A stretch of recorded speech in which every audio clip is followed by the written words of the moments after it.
పవన్ కళ్యాణ్ ఒక బాధ్యతాయుతమైనటువంటి పిలుపునిచ్చారు.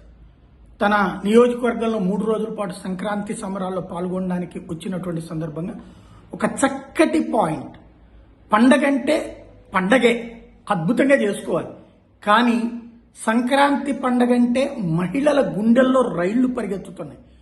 ఇంట్లో ఒంటి మీద ఏ నగ తీసుకెళ్లి తన భర్త తాకట్టు పెడతాడో తెలియదు.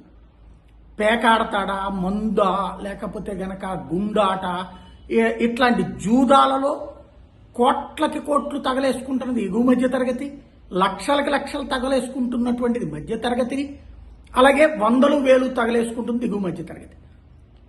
పేదవాడు కూడా ఎంతో కొంత తగలేసుకుంటున్నాడు. పండగ సందర్భంలో మంచి భోజనాలు చేయడం, మంచిగా బట్టలు కట్టుకోవడం, కుటుంబంతో సరదాగా తిరగటం, గుళ్ళకి గోపురాలకి తిరగడం, ఆటలు ఆడుకోవాలి. ఆ ఆటలు కాస్త వేటలుగా మారుతున్నటువంటి వేళ, దోపిడీకి గురవుతున్నటువంటి వేళ పవన్ కళ్యాణ్ చక్కటి పిలిపించారు. పండగ చేసుకుందాం, సంబరంగా చేసుకుందాం, బాధ్యతగా చేసుకుందాం. పండగంటే డబ్బులు పోగొట్టుకునేది కాదు అన్నటువంటి విషయాన్ని గుర్తు చేద్దాం. డబ్బులతో ఆడద్దు, డబ్బులతో పండగ చేసుకోవద్దు. కోడి పందాలు, కోట్లకి కోట్లు, రాత్రికి రాత్రి పాపరైన వాళ్ళు ఉన్నారు. రాత్రికి రాత్రి కోటీశ్వర్లైన వాళ్ళు లేరు, కానీ రాత్రికి రాత్రి పాపరైన వాళ్ళు ఉన్నారు ఆస్తులు పోగొట్టుకుని. కాబట్టి అలా డబ్బులు తగలేసుకోవద్దు, బాధ్యతగా ఉందామని చెప్పారు.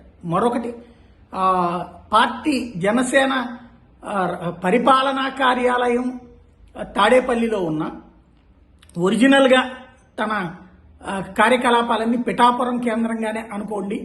అట్లాగే పిఠాపురంలోనే ఇకపైన ఆవిర్భావం, అప్పట్లో విప్పటం, మొన్న మధ్యన విజయవాడ, ఇట్లా కాకుండా ఇకపైన ఖచ్చితంగా అక్కడే పెడతాము, పిఠాపురంలోనే ఆవిర్భావ సభలు పెడతామన్నటువంటి విషయాన్ని ప్రకటించడం ద్వారా పిఠాపురం ప్రజలకి సంక్రాంతి శుభవార్త చెప్పారు.